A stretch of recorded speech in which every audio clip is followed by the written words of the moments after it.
সংখ্যায় কম হলেও স্বল্প দূরত্বে বাস চলাচল শুরু হয়েছে। ঢাকা থেকে টাঙ্গাইল, ময়মনসিংহ সহ কয়েকটি জেলায় চলছে দূরপাল্লার গাড়ি। এতে সন্তোষ জানিয়েছে যাত্রীরা। তবে পরিবহন মালিকরা বলছেন তাদের প্রতিদিন ৩০০ কোটি টাকার ক্ষতি হচ্ছে। আশিকুল আলম জানাচ্ছেন বিস্তারিত। নগদের কাছে সব গ্রাহকই প্রিয়, তাই তো সারা দেশে ক্যাশ আউট চার্জ সবচেয়ে কম। শিক্ষার্থীদের কোটা সংস্কার আন্দোলনকে কেন্দ্র করে রাজধানীসহ দেশজুড়ে সহিংসতা চালায় দুর্বৃত্তরা। এতে বেশ ক্ষতিগ্রস্ত হয় পরিবহন খাত। দূরপাল্লার গাড়ি চলাচল পুরোপুরি শুরু না হয় এখনও কর্মহীন পরিবহন খাতের লাখো শ্রমিক। সংখ্যায় কম হলেও স্বল্প দূরত্বে শুরু হয়েছে বাস চলাচল। ঢাকা থেকে টাঙ্গাইল ও ময়মনসিংহ সহ কয়েকটি জেলায় চলছে গাড়ি।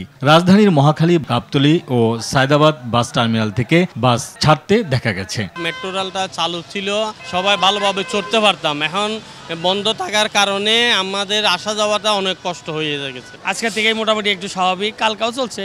রাস্তায় কোনো ঝামেলা টামেলা আপাতত কোথাও থেকে কোথাও কিছু শোনা যাচ্ছে না। ময়মনসিংহ যাবো, চাঁদপুর থেকে আসছি, এখন গাড়ি ঘোড়া চলতেছে ঠিক মতো।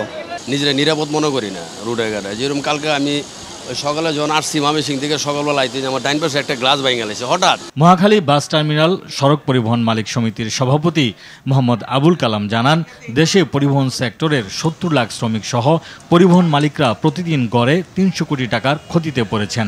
রাস্তায় যথেষ্ট নিরাপত্তা আছে, কারণ কালকে আমরা কারফিউ শিথিল সময় পর্যন্ত গাড়ি চালিয়েছি। আজকেও আমাদের গাড়ি চলছে যথারীতি সময়ে।